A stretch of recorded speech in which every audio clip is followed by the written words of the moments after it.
functional gastrointestinal disorders, is there any ethnicity changes that you find amongst the population?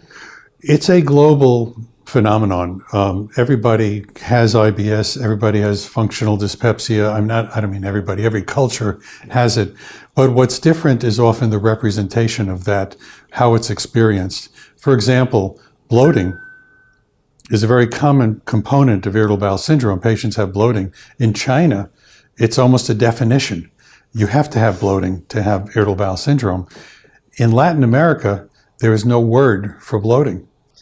They call it inflammata. They have no expression for it. So we have to, one of the things the Rome Foundation is doing is finding ways to understand this across cultures. So it's not so much that the symptoms occur or the changes on the body occur, but culture affects the symptoms in the way they're reported. So someone in Latin America won't say bloating. In China, for example, they describe pain differently from Western cultures in that they often think about pain in terms of hot and cold. Their symptoms feel cold. Now, we have no representation of that, but in their culture, they do that. So that's an example of how we have to understand their symptoms somewhat differently. It's very interesting because I do remember a Chinese patient I had who kept complaining of burning in her That's back. right. And it was after a while, I thought it was obviously some sort of burning pain that she has. But thank you for that. Yeah, in fact, in Western cultures, the only, sometimes they'll say have freezing pain. Yeah. The only place that has been shown to where people in Western cultures say freezing is dental pain. Yeah. So again, cultural differences.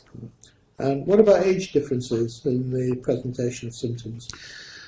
Irritable bowel syndrome is more common in people of young to middle age. It begins in adolescence or even late childhood, 8, 9, 10.